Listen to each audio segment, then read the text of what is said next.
কবিতা কারণ আমি মেয়ে। কবি কেষ্টমণ্ডল।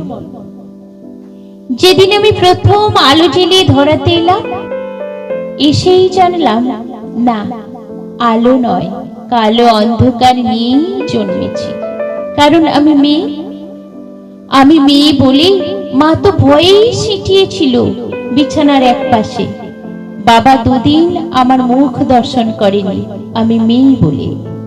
দাদু মিষ্টিগুলো ধুত বলে ফেলে দিল মাছ পুকুরে আমি মেয়ে বলে।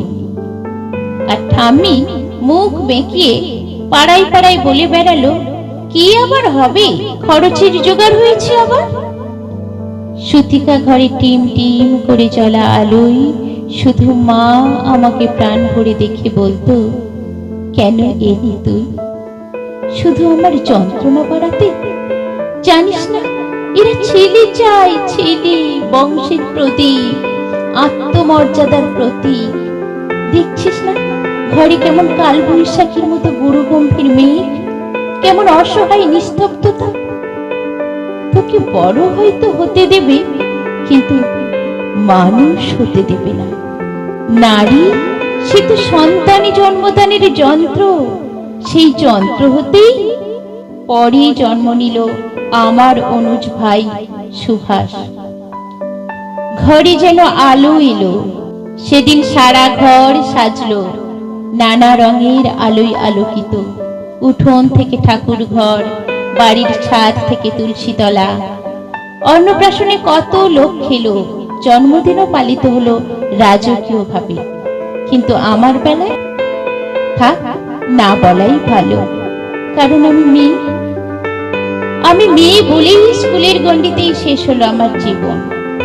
উচ্চশিক্ষা কি দরকার আমার, একদিন তো পরের ঘরে, কারণ আমি মেয়ে। ভাই বড় হলো, উচ্চশিক্ষা পেল, দিনের পর দিন রাত করে বাড়ি ফিরলে বাবা চুপ করে থাকতো।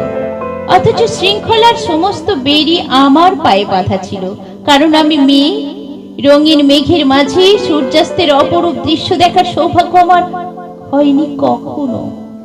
তার আগেই বন্দী হতে হতো রক্ত শাসনের চার দেওয়ালের মাঝে, কারণ আমি মেয়ে।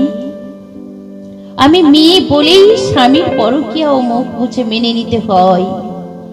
পুরুষরা নাকি অমন হয়, তাকে বেঁধে রাখার সব দায়িত্ব আমার, ঠাম্মি তাই বলেছিল। মা অকালে চলে গেল, পুরুষ শাসনের বেড়া ডিঙিয়ে, যেখানে আচার নেই, অত্যাচার নেই, ব্যভিচার নেই, লিঙ্গভেদের অপমান নেই। মেয়ে বলে নিয়তির নিষ্ঠুর পরিহাসে ভাইয়ের থেকে বিতাড়িত বাবা একদিন মা বলে আশ্রয় নিল আমার আঁচল তলে। হ্যাঁ, আমি চোখের জলে মাতৃস্নেহে বুকে জড়িয়ে ধরি তাকে। আমি মেয়ে বলে, মমতা বেশি বলে। অথচ সেই প্রাগ ঐতিহাসিক যুগ থেকেই যুগান্তরের কঠিন পথ হেঁটে আমি জেলে এসেছি আলো। আমার গর্ভ থেকেই জন্ম নিয়েছে লিঙ্কন, আমার গর্ভ থেকেই জন্ম নিয়েছে বিদ্যাসাগর, আমার গর্ভ থেকেই জন্ম নিয়েছে সুভাষচন্দ্র, আইনস্টাইন, রামমোহনেরা। অথচ বারবার আমাকেই পুড়ে মরে সতী হতে হয়েছে সতীদাহে, কারণ আমি মেয়ে।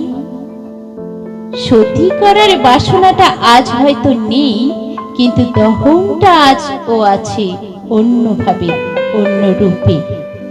কিন্তু একদিন নারীর ঠোঁটে রেঙে উঠবে রক্ত নিয়ে, কলঙ্কের ঘুমটা ছিঁড়ে উন্মুক্ত হব জলে, স্থলে আর অসীম আকাশে। অসামান্য পদভারে কেঁপে উঠবে ধরিত্রী, দারুণ জ্যোতিপুঞ্জে উদ্ভাসিত হবে চারিদিক, নবালোকে নবদিগন্তের উন্মোচন হবে আবার। অসহায় আতঙ্কে স্তব্ধ হয়ে দেখতে থাকবে রণচণ্ডী মূর্তি ধরিনি একবিংশ শতাব্দীর নারী শক্তিকে। সমস্ত শৃঙ্খলা আর লিঙ্গভেদ ভেঙে চুরমার করে দিয়ে তোমার দেখাবো পুরুষ, আমরাও মানুষ, রক্ত মাংসের মানুষ। নারী পুরুষের বিপরীত নয়, বরং পরিপূরক। আমি ছাড়া তুমি অসম্পূর্ণ, এই জগৎ অসম্পূর্ণ, সম্পূর্ণ রূপে অসম্পূর্ণ। ধন্যবাদ।